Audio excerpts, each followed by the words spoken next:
Good morning, Magic. I'm Gavin Verhey from Wizards of the Coast.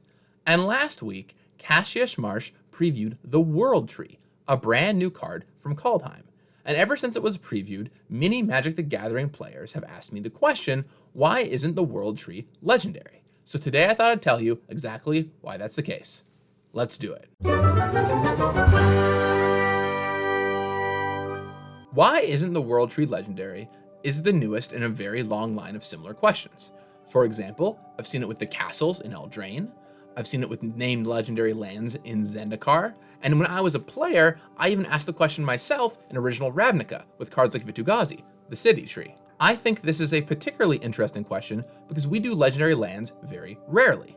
The last one we did was Hall of Heliod's Generosity in Modern Horizons, but that was kind of just legendary as a throwback to Volrath's Stronghold. Before that, the last two we did were in 2016 with Inventor's Fair and Gaia Reach Sanitarium. So why don't we make more legendary lands? Well, the reason is pretty straightforward. They don't play very well. Beyond your first copy, additional copies are redundant. And unlike most legendary cards, say creatures, lands don't tend to go away. If you draw a bunch of a legendary creature, well, you'll play one and it might die and that's okay. But with the lands, they're probably going to stick and play for the rest of the game. Legendary lands are particularly problematic because they also mana screw you a lot. For example, you might draw a hand with 2 or 3 legendary lands with the same name, and those extra lands are effectively useless. They won't give you any mana at all.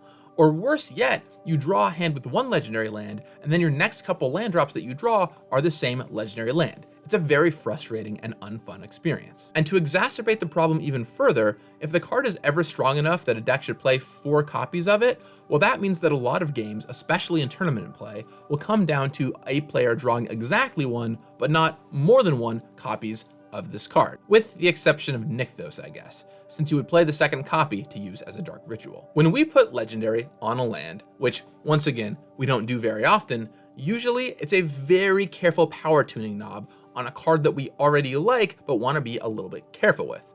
For example, with Nykthos, the original version was not legendary. And as you might imagine, that was pretty ridiculous. So legendary was added onto it.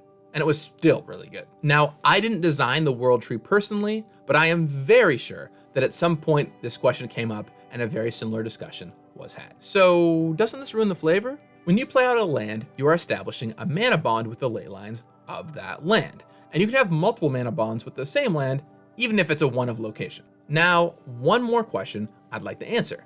I've heard from a number of players asking, why couldn't this have been a modal double face card? You have a legendary land on one side and a spell on the other, which mitigates the problem of drawing too many copies of the legendary land. And there are 2 big reasons for this. The first one is that Kaldheim does not have any cards in it, which are a land on one side and a spell on the other side. In fact, the only land modal double face cards at all are the pathways, which are just to finish off the cycle from Zendikar. The second reason for this is that the design space for it is really small. To have a legendary land on one side and a spell on the other means that the spell is probably not going to be very strong, but also the legendary land probably can't be very strong. So the result is going to be a card I don't think anyone is going to be that happy with. Now, I'm not saying that there are no designs like that which could exist, but it would have to be more enticing than the World Tree as it already existed. And the card was pretty popular internally. And legendary question aside, it looks like it's been pretty popular with all of you out there as well. So, can you expect another legendary land?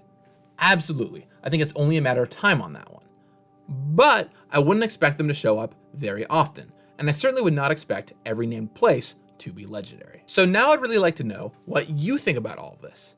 Do you like legendary lands? Dislike legendary lands? How do you feel about the World Tree? Let me know in the comments down below. I'll talk with you again on Wednesday. And in the meantime, may you be exactly as legendary as you want to be.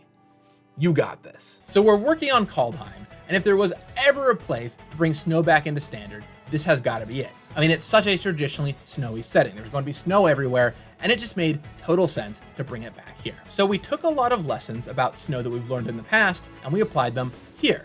For example, you're still going to be